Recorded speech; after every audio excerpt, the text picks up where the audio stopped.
We had an interesting weather setup. Well, it's the same as yesterday, but here we are back again. Triple-digit heat across much of the Permian Basin, 100 degrees.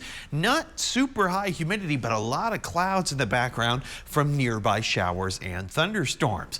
And it's really beginning to develop mainly because we're on the wet side of a dry line. You can kind of see where that dry line is, with dew points closer to that 50, 60 degree mark, more likely to see any kind of storm development. So it kind of stretches from Big Bend, goes around Fort Stockton, and then back up toward Hobbs. That's where storms are going to start to develop and then push their way out to the east. Well, that's where the storm should pop up. They're doing it a little bit farther out to the west. Now, the model data yesterday was showing this exact scenario.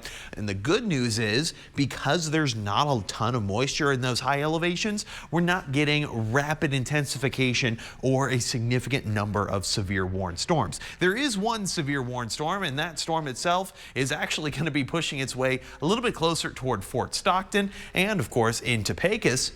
But it is severe warned for the next 30 minutes or so, and just for quarter-sized hail, so about 1 inch in diameter, and 60-mile-an-hour winds.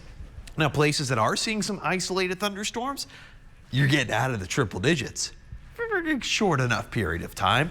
So you can take what you can get. The severe risk is just going to be that level 1 risk, with that level 2 sneaking its way up towards Snyder and closing in on Lamesa. But the threat is still the same. Wind and hail. Any kind of tornado threat, that's going to be way up in the panhandle. So we are good to go there. And if these storms form now, they're going to kind of disrupt a whole lot of later storms from forming tonight. Although we are going to be stuck with some pretty strong winds. Gusts about 30 to 40 miles an hour during the overnight hours.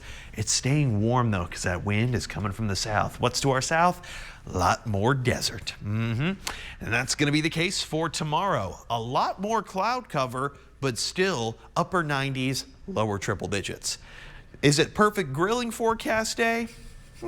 Maybe. If you don't mind the heat, here's where those storms are going to be popping off later tonight, probably just moving its way along the Stockton Plateau, past Pecos County, all the way out. Pretty good to me. Let's start off your Saturday. Saturday, southerly winds, pretty warm. Storms popping up kind of in that same area right along the Stockton Plateau, pushing its way up into Upton County, maybe even Midland County, and then moving their way out by sunset. Sunday is going to be the similar boat too. Southerly winds, storms starting to pick up a little bit, but those are out pretty quickly. So maybe not a whole lot of impacts for Sunday. And Monday is kind of looking in that same kind of spell. All right, but there's severe risks if we see storms form going to be taking place. Wind and hail, same kind of threat. Potential stronger storms a little bit north of Midland and toward Big Spring, Snyder, and Lamesa. And then for Sunday, kind of the same thing here. Most of the strongest stuff is going to stay outside of our area. All right, that's why we're still kind of staying pretty warm. Saturday is going to be the warmest of those days. Memorial Day, yeah, I had to keep raising those temperatures. But it does look like the effects of that cold front are going to be a little bit more long-term than our past few systems. Jolena? I'm so excited for that. I can't wait till we're back in the 80s. Coming up next, the University of Maryland's